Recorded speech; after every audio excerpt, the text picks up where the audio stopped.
In the Titanfall universe games, there's one man in almost every game and entry, Blisk. He was born with Titanfall 1 and died with not one, but 2 attempts at Titanfall 3.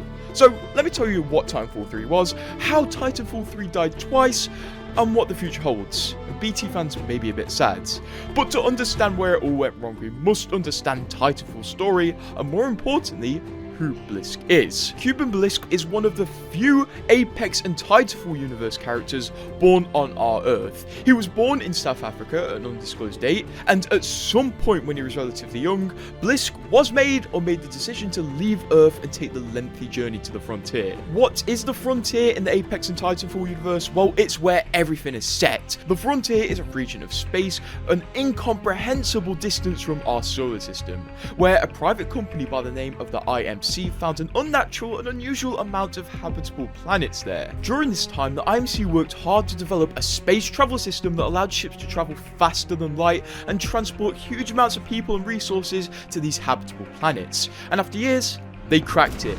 They made the warp drive that would be the next step in human expansion, allowing them to cover thousands of miles in space in under a second. This was the true mark of the Titanfall universe beginning. In the frontier, the IMC spearheaded colonization and settlement of these new planets, funding huge expeditions and helping human settlements establish themselves. The IMC was mainly funding these colonization projects for various self-benefiting reasons, such as military reasons and mining operations, which resulted in the IMC kind of becoming the closest thing to a government on the frontier. These settlements maintained a steady stream of assistance from the IMC until interest in exploring the frontier dropped and new conflicts flaring up involving the IMC stretched the resources so thin the IMC started to neglect these settlements and abandoned a lot of them for several generations in fact. Despite this, the humans on these settlements flourished, even though they had pretty much no trade connection or communications with Earth's solar system or the IMC. They were completely on their own. During this time, our guy Blisk had arrived at the frontier as well, and he had found a new purpose in life. Fighting people at the Thunderdome on Kings Canyon, much like Ballistic did before he became a legend. The Thunderdome was an arena on the IMC-controlled Kings Canyon where soldiers and fame seekers would fight and civilians would just sit back and enjoy the show in the crowds, to the point where it almost operated like a baseball game. Gibraltar in the lore was selling like hot dogs at this place. It's pretty weird, but sometimes people died, I guess. Blisk found great success in the Thunderdome, to the point where he even was featured in the Thunderdome Hall of Fame on World's Edge. He continued his successful career in the Thunderdome until a little thing called the Titan and Frontier Wars cropped up, indirectly involving anybody who lived in the frontier, including Blisk. Yeah, it's a war, but with big robots, bigger ships, and the occasional planet explosion. How did this war start? Well, remember those settlers that were on planets that the IMC abandoned for generations with no help, causing them to essentially become isolated from the outside world. Well, these settlers thrived without the IMC's support, and upon noticing this, the IMC came back to these abandoned settlements generations later and basically said, yeah, we made all of this right here, so we're gonna send fleets to take back control of these planets, and we reap the benefits of your work. To nobody's surprise, the independent settlers said no, and after many failed negotiations, tensions boiled over, leading to the settlers forming the Frontier Militia as their centralized army. Hey, you may have heard of them, to fight off the IMC. Isn't this starting to look a bit familiar now? And here we are, we're already at Titanfall. When Blisk saw the war between the militia and the IMC flare up literally on his doorstep, he jumped at the opportunity to put his years of fighting in the Thunderdome to use and joined the IMC's military, working his way from the bottom up quickly due to his natural combat skills and superior training. During this war, Blisk trained and honed his skills. I mean, look at this. What do you even call this? And Blisk continued to serve in the IMC for a time until he realised the freelance mercenary life was for him. When working as a mercenary, you could get what he seemingly cared about most, money, while also getting higher freedoms and avoiding the internal corruption and paperwork of the IMC army. His first contract as a mercenary was still working for the IMC, but on his terms. It's not exactly clear what he did during his first contract, but it earned him enough money to retire to a tropical island forever, but in true Blisk fashion, instead of retiring, he accepted the contract renewal from the IMC due to one condition. He had the opportunity to play with some new toys. And this was the true show of who Blisk is. He's not really in it for the money, but he's in it for the blood and thrill.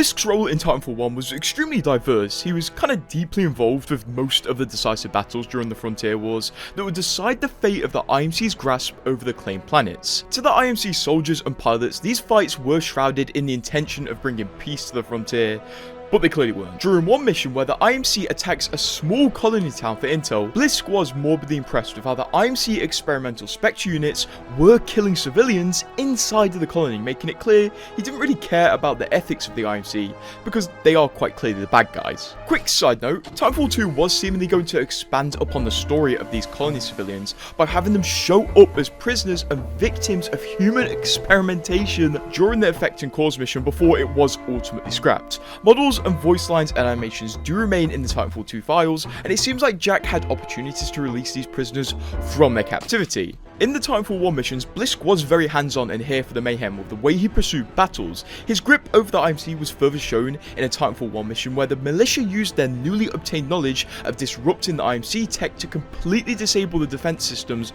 on a large IMC base. And during this mission, Blisk has and directs multiple teams under covert objectives while still being a hired mercenary, not even an IMC soldier officially. His job wasn't just commanding though. In one of the most major and decisive battles of Titanfall 1, Demeter, Blisk enters a drop pod and goes down to the battlefield with a group of pilots to undertake his own covert mission. And during this mission, we can see Blisk enter a ship fuel facility and become pretty excited about the idea of having hand-to-hand combat with a major militia figure. Because in this facility, if weapons were fired, it would basically blow up the whole planet. Luckily, that didn't happen. Despite Blisk's efforts on Demeter, the militia was successful with their mission of overloading the reactor to blow up the IMC's fuel depot, which leads to the complete destruction of the planet, and Blisk was one of the only pilots to make it out alive from this battle. The rest of the pilots and a few major militia figures were taken out in the absolutely huge explosion from the reactor's overload sequence. Despite this, the mission was truly successful for the militia because they ended up blowing a lot of the IMC's fuel reserve. During the final mission of Titanfall 1, one of the most puzzling sides of Blisk is shown when talking to a militia member who betrayed the IMC. The militia member tells Blisk, "We don't have to be against each other, Blisk. It could be us against the machines. Then how are we going to ever know who's better? No person is better than another, Blisk." and Blisk replies, I disagree. You kill me, you're better. I kill you, I'm better.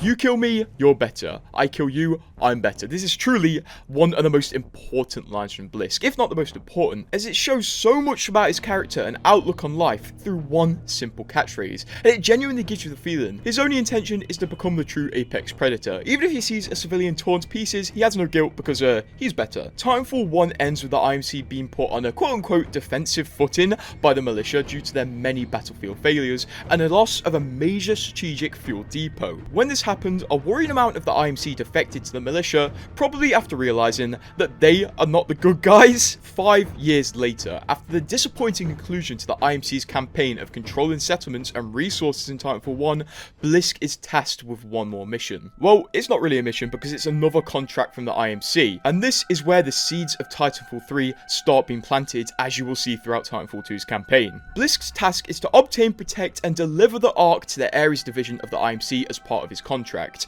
The Ark is a weird alien tech that nobody really knows the true use of, but the IMC are going to use it to destroy a planet, so the militia have to stop the IMC. Basically, to keep you partially sane, just imagine the Ark is the Crystal Skull from Indiana Jones. As introduced pretty much at the start of Titanfall 2, Blisk now leads a team of mercenaries called the Apex Predators. It's pretty unclear if Blisk was actually involved with these mercenaries during Titanfall 1, as back then the Apex Predators still did exist as shown through Titan insignia, although it doesn't matter too much, as you won't be seeing these mercenaries for long.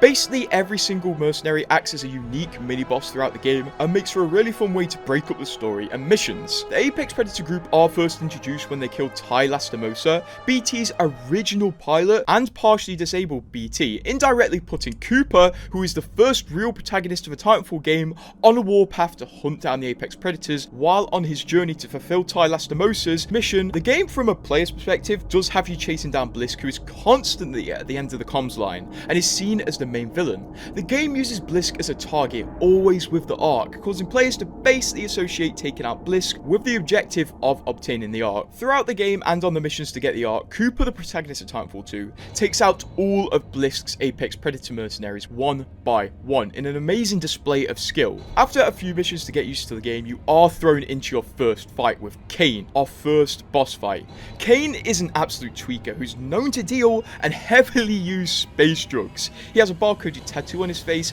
and Evolve or Die etched into his armor. Kane is definitely one of the more unstable and volatile pilots, which is perfectly shown with his use of the Scorch Titan, which has earned the name amongst the community of the War Crime Titan. I wonder why. Despite this, Cooper comes out victorious in his fight and salvages the communication system from Kane's pretty cool pilot helmet, which is actually later repurposed as an asset in an Apex Legends lore video. Cooper uses this new helmet addition to eavesdrop on the Apex Predators comms, where Blisk and the other pilots show their basic disregard for human life and the rules of war. Copy. Got myself 3 captured militia. What should I do with them? Just kill him. No, don't! I'm on my way. Slow now. There's a lot of war crimes in Titanfall 2 that you'll come to see, I guess. Ash was the next mercenary that Cooper encountered. She's truly an evil individual with no care for human life or emotions, and I'm not going to talk about it too much because, you know, she is a bit more important later on. Just know in official canon, Cooper crushes her, but does not per se kill her. We'll get back to that one later. Ash and Kane aren't the only unstable individuals on the Apex Predators. Now come to think of it, all of them are unstable, but another mercenary Cooper finds himself against is Richter. Richter is particularly deranged because he collects war trophies. You may ask what these war trophies are. They're the ears of his enemies, which he cuts and keeps for some strange reason I don't want to think too much about. By the way, this definitely inspired this caustic pose, and we could pretty much confirm this because somebody data mines the head texture of the ear, and it turns out it's Richter's ear that caustic is holding, so it seems like what comes around goes around. Richter as a character and during the fight is definitely more bark than bite, and Cooper easily dispatches of him during a fight where Richter's nuclear eject malfunctions or Cooper just does this to him. It's kind of whatever you choose to do. Cooper also takes out Viper, the father of Valkyrie, and in real actual lore teabags the ever-living shit out of him. You know, after killing Viper in the most humiliating way possible. And then the final mission. The true final boss is Sloan, who's honestly quite shallow but acts as a really cool sidekick to Blisk. Sloan doesn't really have much going for her apart from being Blisk's right-hand girl and basically does anything he says, but she's quite cool to have around because she's British. At the start of the final mission of the game, Blisk makes an appearance and attempts to make BT open up and release the Ark, which in a previous mission BT and Cooper got their hands on. BT tries to trick Blisk but is unsuccessful and Blisk escapes. BT's chassis is destroyed and the Ark is taken by Sloan. Later at the very end of the final mission, Cooper miraculously makes it to the very last room of the game, where it's announced Blisk's contract is now over and he walks out of the room, as the boss fight between Cooper and Sloan initiates. You know how it goes, Cooper eliminates Sloan and attempts to remove the Ark from the cannon. Upon removing the Ark, BT is temporarily disabled due to the raw power sent through his circuits from the Ark, and Blisk takes this rare opportunity to turn back around and visit a defenseless Cooper. Although, instead of killing Cooper, when the perfect opportunity presented itself, Blisk commends Cooper on how far he's gotten, while being totally unfazed that his whole mercenary team has been wiped out by the very man he is facing. This plays into Blisk's logic of, you kill me, you're better, I kill you, I'm better, which shows he definitely stands by his word and practices what he preaches. Blisk gives Cooper an Apex Predator invitation card, and this is the last we see of Blisk. Well, not for long. Therefore, at the time of Titanfall 2's actual ending, the whereabouts of Blisk was unknown, as about 2 minutes after Blisk leaves the room, the very planet he's on blows up. And this is how the lore stayed for about 3 years, but luckily, we were soon to find out his fate. And that's it. That's the last thing that Titanfall ever did. While that was it for the Titanfall 2 story, it wasn't it for the speculation on Titanfall 3, as it seemed Respawn wanted to do a lot more through Titanfall 2, as we found out through scrapped content, either released through developers' portfolios or just straight up data mined from the game. Respawn is actually known for using scrapped content in future games, so let's look what Titanfall 2 had scrapped. One majorly cool thing that was scrapped was Blisk's helmet. Blisk has a pilot helmet that we never actually see in game, despite concepts and even models of it existing in the files. Luckily, it's pretty easy to find in these files and can be easily attached to Blisk's model. There are a few strange notes about this helmet though. We never see it in game despite having so many opportunities, and another thing is, some of you may have only seen it like this, but it can actually open up and articulate like this, which I assume would have found uses in cinematic scenes, similar to Tylastomoses. The helmet actually showed up in a few extremely early tests for the heads-up boss interface. This is one of the only examples to my knowledge of the helmet actually showing up in gameplay. Also, an extremely weird note is that for some odd reason his helmet showed up on a pop figure, and on this pop figure it was literally 100% loyal to the Blisk concept, which is pretty strange as it was only in the files, and I guess it's one of the only times scrapped game content has been turned into merchandise. Either way, it's pretty cool. It's definitely a shame we did never get this, but I have a theory on why we didn't. A scrapped Blisk boss fight. There's a lot of stuff in the files of Titanfall 2 and the Titanfall 2 alpha builds pointing towards a scrapped Blisk boss fight. Why is this? Well, the Blisk helmet is a big indicator for me, as it seems it could have had a use in the boss fight much like Kane's helmet until it was scrapped. Also, on top of that, showing it in a few of the YouTuber SwagGuy47's videos going over the scrapped Titanfall 2 content, Blisk was used as a test of a live pilot reaction during a boss fight, which is very similar to a system Respawn used to convey lore in Titanfall 1. This is strange because there is no Blisk boss fight in the final version of the game. It's also probably a good idea we don't ignore that Blisk straight up has a working boss fight that you can spawn into the game using mods. It does lack a special finisher animation, which are usually present with boss fights, instead defaulting to a Titanfall 1 execution, which is really cool to see in Titanfall 2 to be honest. While researching this, I noticed one YouTuber especially was focusing a lot on scrapped Titanfall content, SwagGuy47. I've used his clips a few times already, so I contacted him to see if he thought Respawn were once planning a Blisk boss fight, because he's really in touch with the game's files and knows a hell of a lot more than you and me. And yeah, he actually brought some new evidence ahead, like in the alpha version of Titanfall 2, the mission objective for the last mission was intercept Blisk and Sloan instead of the mission header in the final build that says storm the fold weapon injection facility, potentially implying a double Titan boss fight. Blisk's functioning boss fight can definitely play into this theory as well. SwagGuy's conclusion for the theory of the Blisk boss fight is, all that being said, it's kind of conflicting to say for certain, but I would lean more towards not. While there is a good bit of evidence that can point towards it being considered, there's just as many things on top of that which say otherwise. So for the Blisk boss fight, the true conclusion is unknown without direct confirmation from Respawn, but there is a chance it was tested at one point or another in Titanfall 2's development.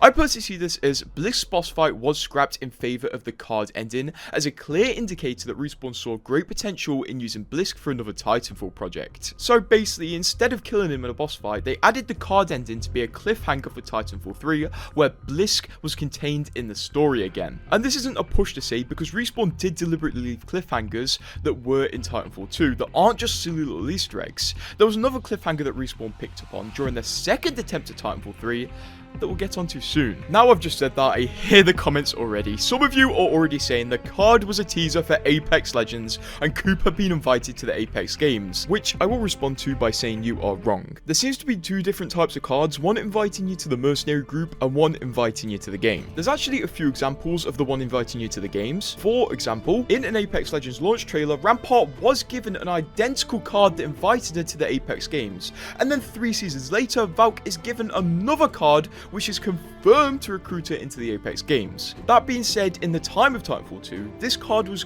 clearly meant to be further elaborated on in Titanfall 3, with Cooper potentially taking the card and being accepted into the Apex Predator mercenary group. Another scrap thing that we could have saw in Titanfall 3 was pilot v pilot fights. Throughout the Titanfall 2 campaign, you only really fight grunts, stalkers and spectres on the ground, limiting pilots to being Titan fights only.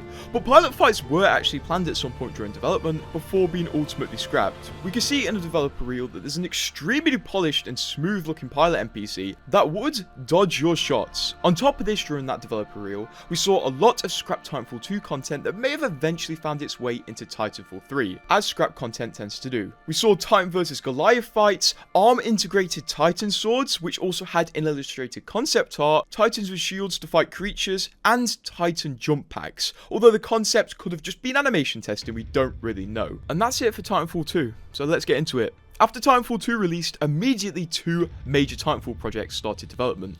The first one is, of course, Titanfall 3, and the second one is Titanfall Online. Before we get into the big dog of Titanfall 3, let's briefly take a look at Titanfall Online, as it gives us some clues into what Respawn had planned for the future of Titanfall as a series. And I'm not sure if I like it or hate it. Titanfall Online was going to be developed by Respawn and Nexon as a port of Titanfall 1. Titanfall Online, or TFO as we'll call it from now on, was a version of Titanfall specifically for the Asia market, specifically South Korea and China. TFO was being developed to be a free-to-play online game with no story elements. How very ahead of its time. You could tell it's one of those games that developers handed off to another company to make for an Asian market because it has those beautified models, not too dissimilar from the current Apex Legends China models, which makes some questionable changes to our Legends. Stuff truly never changes, does it? This project also brought several interesting things to the Titanfall universe though, like a double-barreled shotgun. I mean, it really does what it says on the tin, and it seems like a very fun and very high skill weapon, not too dissimilar from the Wingman, and probably a bit more high skill because you've only got 2 shots before you got to reload. Weirdly enough, a double-barreled shotgun was actually present in Titanfall 2's files as a scrapped or future-planned weapon, and some fans like Swag Guy actually got it working in-game, albeit with a placeholder model. So considering TFO came out after Titanfall 2, maybe the scrapped double-barrel shotgun idea was lifted and put in TFO. This game features something very interesting as well. The Valkyrie Sniper Rifle. I feel like this sniper was repurposed in the future of the Titanfall series, looking very similar to the Sentinel that was introduced to Apex Legends in Season 4. Although that's just a theory, but I mean, come on, look at them. In terms of new additions, it wasn't just pilot weapons though. TFO also introduced a Titan shotgun, which seems extremely fun to use, and there's some really neat user interface to go with it. TFO ran a closed beta early in its development to kind of like gauge the reception of its target audience to this new project, allowing players to give feedback onto the game. And this is where it goes downhill. The reception to the beta test was not good to say the least, and it was so bad, TFO was cancelled the next year on July the 9th, 2018. Considering the developers of TFO were Nexon, who were also trusted with making a port of Counter-Strike for the Asian market, maybe it's for the best it died, considering this is what Counter-Strike Nexon looks like 10 years later. What is even going on here? On the bright side, a lot of content was salvaged from this game by passionate Titanfall community members, and creators like Swag Guy managed to showcase some of the Titanfall Online weapons in working order on a modded version of Titanfall 1. As well, there's been some Titanfall Online revival projects, so the future of salvaging this forgotten Titanfall title looks bright. But I mean, it's kind of just Titanfall 1 with like 2 new weapons. And because I keep bringing it up, Titanfall 3. Let's talk about it. Titanfall 3's pre-Apex Legends existence was debated for years, with small hints from journalists, developers, ex-developers, and everybody kind of knew there was a Titanfall 3 in development before Apex Legends, but nobody truly knew why it got cancelled, if it actually got cancelled, if it was still in development, until an interview with an ex-Respawn developer last year. The ex-Respawn developer was Mohammad Alavi, who worked on Titanfall 1, 2, and 3 as a lead narrative designer. Also, on top of that, he worked on Apex Legends and another cancelled Titanfall game we'll talk about later in this video. And in this interview, what we were dreading was confirmed. Titanfall 3 was in development, but was cancelled in favour of developing Apex Legends. Now, you may go, oh, this is EA's fault. Well, just wait and listen. Mohammad said, and we worked on Titanfall 3 for about 10 months in earnest, right? I mean, we had like new tech for it, we had multiple missions going, we had a first playable, which was like on par to be just as good, if not better, than whatever we had before, right? But I'll make this clear, incrementally better. It wasn't revolutionary, and that's the key. Okay. Right? And we were like, feeling pretty decent about it, but not the same feeling as Titanfall 2. We were making something revolutionary. I think it's impressive to say say the least, that there was anxiety of Titanfall 3 not living up to Titanfall 2 because Titanfall 2 was so good. He also mentions during development there were fears multiplayer would not be an experience players wanted, and they were also having issues with multiplayer at the same time. But while Respawn were struggling with this, the huge and ever expanding market potential of the BR genre was becoming apparent after PUBG released and everyone was kind of addicted to it. The multiplayer team was like just dying, and then PUBG came out.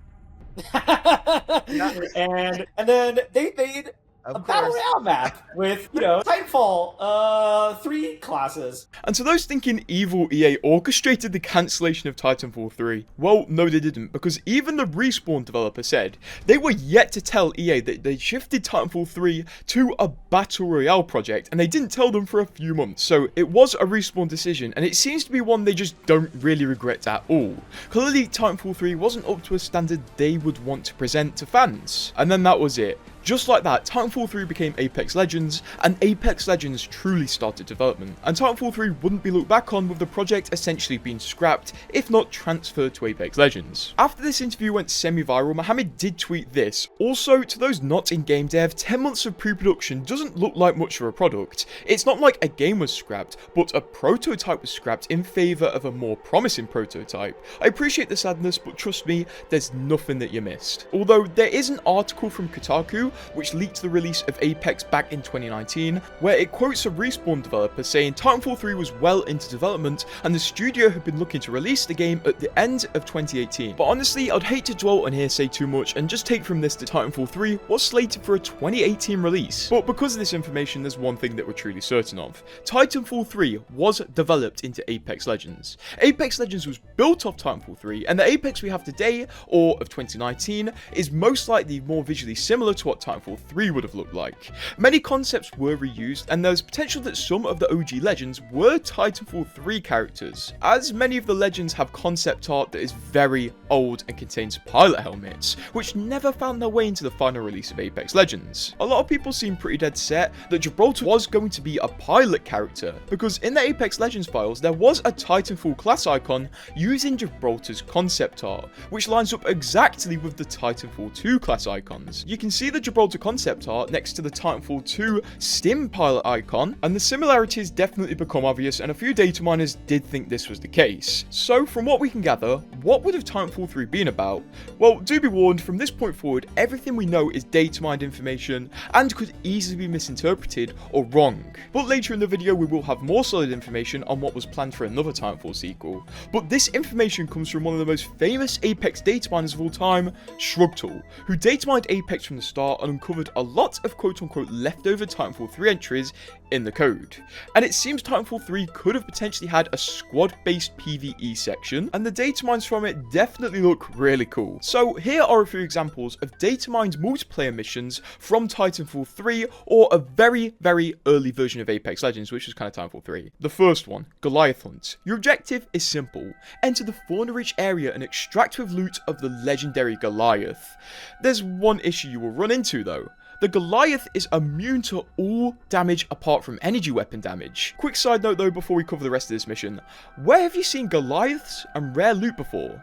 Maybe this concept video was for Titanfall 3 rather than Titanfall 2, although that one's just a mega theory. Back to the mission though, a team of pilots must locate the care packages that contain the energy weapons capable of damaging the Goliaths. These care packages are protected by poachers though, who will lay down their lives for these guns, so you definitely need to exercise caution on this mission. But after you obtain weapons from these care packages, you will be able to initiate fights with the Goliath, which will not be easy, but the reward is that the Goliath drops loot for all. After your team defeats the Goliath, prepare for evac back to the bar where we can rendezvous. Does that not sound cool enough for you though, pilot? Well, let me assure you, the mission assigned to you for your team at Tetra Base will be a challenge if you're willing to take it. What's the mission? The plan is simple. Steal a hover tank. Trust me, it's easier than it sounds. And now you have the hover tank, operate the tank cannon to crack the orbital vault on the Tetra base, but you need to be careful. This base has turrets that need to be taken offline by Bravo team. Reapers will also need to be disrupted by Alpha team to make this mission go smoothly. Delta team will need to distract the base's Titan and drop its health, while Charlie team unlocks armory doors. These missions sound pretty exhilarating, right? From these 2 data mine missions, it's clear how Apex built off the partially developed Titanfall 3, repurposing things like hover tanks, care packages, energy weapons, and even the bar, even though that's getting removed soon. This shows how they managed to pivot the Titanfall 3 project and come out of Apex so quickly after cancelling it. Now, keep in mind, those missions are speculation based on data mine things, but the day Apex released, there were some weird voice lines about pinging Titans and Goliaths and Reapers in the files, which literally line up exactly with these missions. Stalker, danger close. Goliath. Titan. Goliath. So either these missions were very early Apex or very late Titanfall 3. Mohammad Alavi did confirm Titanfall 3 was in development for 10 months, so assuming that Titanfall 3 development started immediately after Titanfall 2 was released, Titanfall 3 got cancelled for Apex during late 2017. The next solid piece we have on the timeline is Apex officially releasing in February 2019.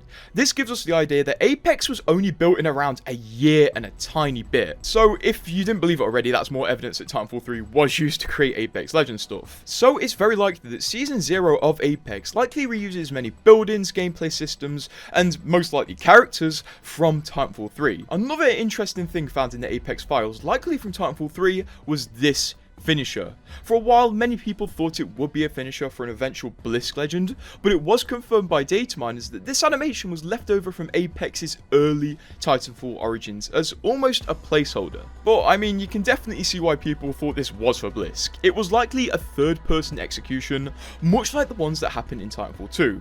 It's very brutal though. Years ago, I did animate Blisk doing this finisher because it fit him perfectly, and it looks pretty awesome. This wasn't the end of Respawn attempting to make Titanfall games though, as one more project would be attempted after Apex a few years later. But first, Apex Legends was released in February 2019 to critical acclaim with its fantastic marketing campaign of nothing. They just dropped the game.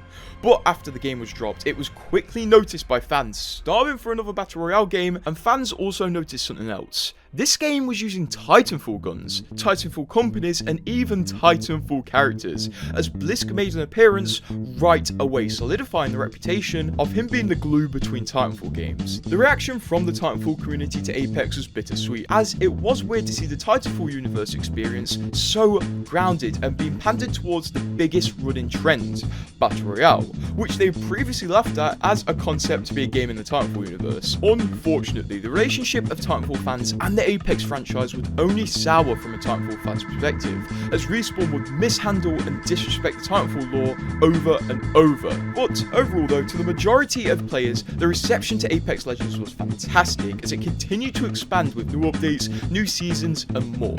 But Titanfall content was also slowly drip-fed to those who wanted it. The Titanfall content was slow but satisfying to the fans who stuck around. Between Season 0 and 4, nothing really major happened in terms of Titanfall lore, and it seemed Blisk had gone dark. This was until a new major story emerged in Season 5 of Apex, Broken Ghost. It was a brand new type of PvE mission for Apex where Loba was tasked with building an artifact unknown to the players. Players would be sent on hunts, and every hunt players would be allowed to enter a drill site in a unique single-player mission to collect individual pieces of an artifact that would slowly be built throughout the season. While the players were building this artifact, the true form of it was unknown to players at the time, as the names of the artifact parts were very vague. Players were made to collect Gemini, XG core, an optical hub, and this and this and this, and eventually the artifact started taking shape. It was some sort of simulacrum. The final part of the artifact to be collected was a mysterious faceplate that was not revealed to players at the time, but it all made sense during the final mission. In the final mission, the players would enter the facility with the finished artifact and hear a familiar voice. It can't be. It turns out all of those artifacts were built into the head of Ash. It seems she survived the grasp of BT all those years ago and cheated death for a second time. After Ash is rebuilt, the lore gets kind of confusing. Basically, Ash ends up in a bin somehow, and then Pathfinder takes out of the bin and makes Ash his girlfriend. How cute. This is where Ash's story moves to comics in Season 6 of Apex Legends. And it turns out, nearly 5 seasons later, Blisk reappears in Apex after he catches wind that an old friend of his is in town and he pays her a visit. It is revealed here that Blisk is the one who stashed Ash's old body away in this facility and sent her head to a different dimension, where we've been been picking up the parts from it. Learning this, Ash isn't impressed at all, as Blisk basically left her for dead, but they come to a compromise. Ash is hired to join the Apex games, not as a legend, but to open the arena branch of Apex. And this allowed Ash to continue what she loved doing during Titanfall 2, watching people suffer. At the very start of the next season, Blisk has a brief appearance in the Rampart trailer, where he directly invites her to the Apex games with a card. And then, weirdly enough, 1 month after this trailer, there's an odd leak that surfaces on Reddit.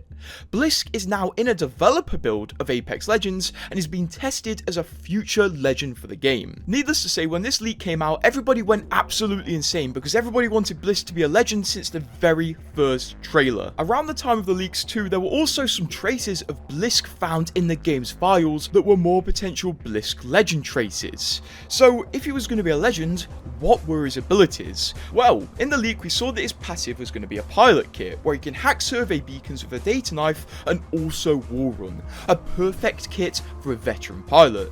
His tactical would be something called My Ring, My Rules, which was a tactical ability where Blisk creates a temporary ring that can damage people inside of it. It seems that likely Respawn was actually testing this during the Season 8 Ring Flare LTM, but his ultimate is truly where it's at. Stand by for Titanfall, where Blisk would summon an Auto Titan to suppress an area of the battlefield.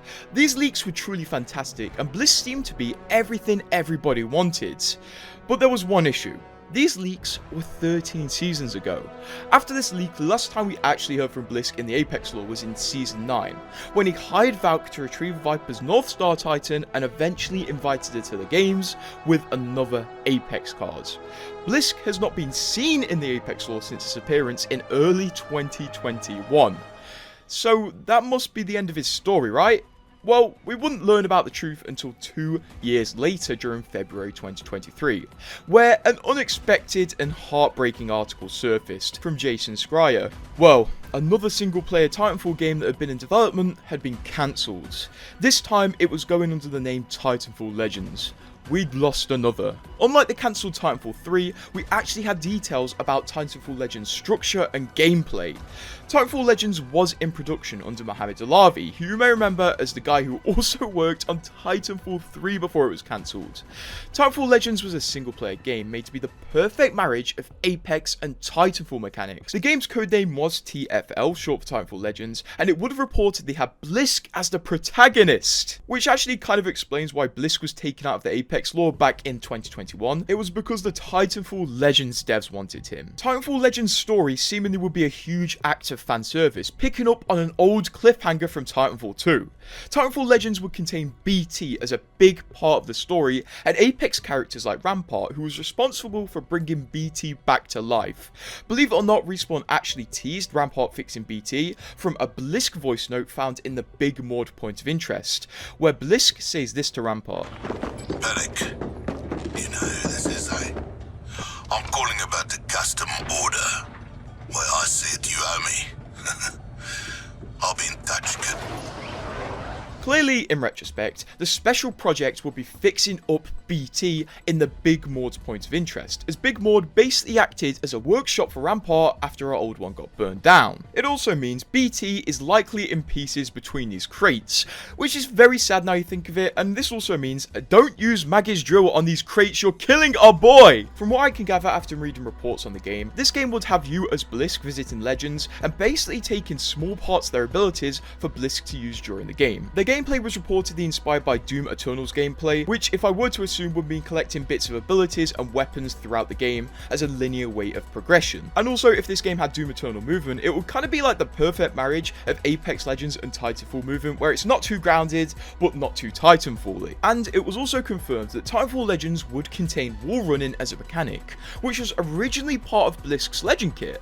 Titanfall Legends is likely why Blisk was cancelled as a legend, because Respawn had bigger plans for him, which unfortunately never worked out. The only piece of concept art I think that made it out from Titanfall Legends is this image of Blisk in the Season 20 World's Edge Museum update. This concept art of Old Man Blisk is actually new, and it also doesn't feature grenades on his left shoulder, which is always featured whenever he appears in Titanfall 2 or Apex Legends. So this could have well been his appearance in Titanfall Legends with a new uniform. Because I kind of doubt Respawn will make a whole new Blisk concept art just for an image in a museum in a background. I don't know. The Cancellation cancellation of Titanfall Legends puts Apex and Blisk in a weird position, because Blisk has been taken out of the lore for 3 years with nothing to show for it. In my opinion, Respawn has 2 ways they can use Blisk now. Forget about him, or have him come back and do what he does best.